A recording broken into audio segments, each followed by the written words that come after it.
سلام، به کانال ما خوش اومدید. امیدوارم حالتون خوب باشه. آیا می دانستید در قرآن سوره‌ای وجود دارد که با خواندن آن می توانید دعای خود را مستجاب کنید؟ در زمانهای قدیم و حال انسانهایی وجود دارند که دعاهای آنها مستجاب و به موفقیت‌های بالایی دست پیدا می کنند و این را ما نمیگیم که معجزه می شود و با یک سوره قرآن به این موفقیت رسیدن. اما شما با یک سری شرایط و رعایت آنها می توانید دعای خود را مستجاب کنید. یکی از معروفترین و اثربخشترین دعاهایی که در قرآن کریم اومده است رو ما میخوایم برای شما تفسیر و معرفی کنیم و در ادامه به بررسی این موضوع میپردازیم. و اگه شما هم علاقه‌مند به چنین موضوعاتی هستید این کلیپ رو تا آخر تماشا کنید.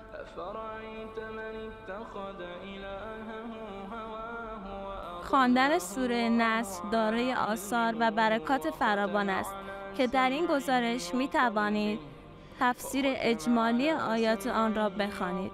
به گزارش خبرنگار حوزه قرآن و اطرت گروه فرهنگی باشگاه خبرنگاران جوان، قرآن کریم مشتمل بر معانی دقیق، تعالیم و حکمت‌های والا درباره حقیقت، خلقت و اسرار هستی است که عمده مردم در عصر رسالت از درک ناتوان بودند و پس از ایشان مفسران به تبیین و شرح جزئیات آیات قرآن کریم می‌پرداختند. از امامان معصوم علیه السلام روایت شده است هر کس سوره نصر را در نماز نافله‌اش یا در هنگام زوال خورشید روز جمعه بخواند و دعا کند خداوند دعایش را مستجاب می‌کند.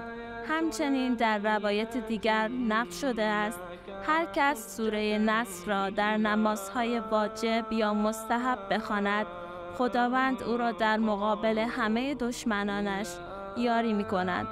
فایل صوتی تلاوت سوره نصر را پخش خواهیم کرد و در سکوت کامل این صوت دلنشین قرآن را گوش دهید و دعاهای خود را در دل مرور کنید و امیدوارم که دعای همه شما مستجاب شود.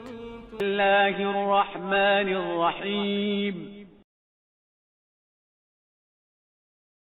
اذا جاء نصر الله والفتح ورأيت الناس يدخلون في دين الله أفواجا فسبح بحمد ربك واستغفره إنه كان توابا.